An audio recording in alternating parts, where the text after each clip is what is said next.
বেশ তো ভালো, জামিন হয়েছে, এখন শ্রীঘরে আর কতদিন থাকবেন।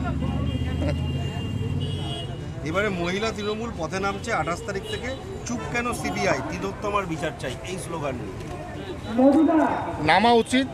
আমি কারুর কোনো দোষগুণ এখন দেখতে পাচ্ছি না। আমি একটা জিনিস দেখতে পাচ্ছি যে লোকগুলো দোষী সেই লোকগুলো সাজা পেল কিনা সেটাই দেখার বিষয়।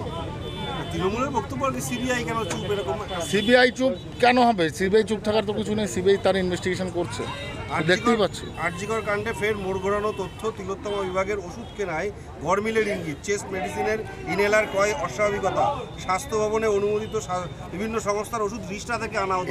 এটা বরাবরই বলে আসছে সবাই, আমরাও জানি যে ওষুধের একটা বিরাট ওখানে ঘোটালা যাকে বলে হতো, সেটা করতো। আর যেটা কিনা ফাঁস হয়ে যাওয়ার জন্যই, ফাঁস করে দেওয়ার ভয় পেয়েই আজকে তাকে খুন করা হচ্ছে আমি মনে করি।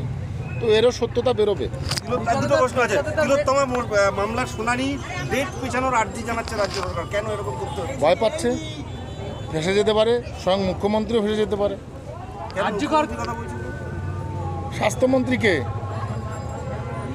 ভিন গ্রহের মানুষ তো স্বাস্থ্যমন্ত্রী নয়, বা ভিন রাজ্যের লোকও স্বাস্থ্যমন্ত্রী নয়, স্বয়ং মুখ্যমন্ত্রী স্বাস্থ্যমন্ত্রী।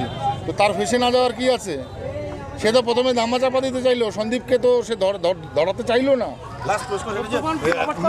সে তো হয়েছে আগে, আরজি করে ভেতরে খনন কার্য চললো, বাথরুম ভেঙে দিল, এগুলো হয়েছে না?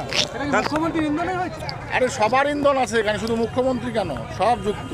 লাস্ট প্রশ্ন, মিলন সর্দার নামে বারাসাতের 2 নম্বর ওয়ার্ডের কাউন্সিলর, যে কিডন্যাপিংয়ের কেসে ধরা পড়েছে, সিআইডি ধরেছে এবং এক ব্যবসায়ীকে গ্রেপ্তার করেছে, তাকে কিডন্যাপ করে নিয়েছে, 9 কোটি টাকা মুক্তিপণ নিয়েছে, এবং তার এলাকায় দেখা যাচ্ছে প্রায় 10-12টা বাড়ি সে নিজে কিনেছে 5 বছর 10 বছর কাউন্সিলর থেকে। কি বলবেন? আর চুনোপুটি সম্পর্কে আমি বেশি কিছু বলবো না, তবে টিএমসির যে ঘরানা, সেই ঘরানা যে এটাই গিয়ে পৌঁছেছে, এটাই দুঃখজনক, এটাই পশ্চিমবঙ্গের কাছে বেদনাদায়ক। সাধারণ মানুষের এটা বোঝা উচিত। সাধারণ মানুষ বুঝে যে পরিবর্তনটা করবে সেটাও করতে পারছে না, কারণ সেইটুকু মেরুদণ্ড তাদের ভেঙে দেওয়া হয়েছে 500 টাকা 1000 টাকা দিয়ে।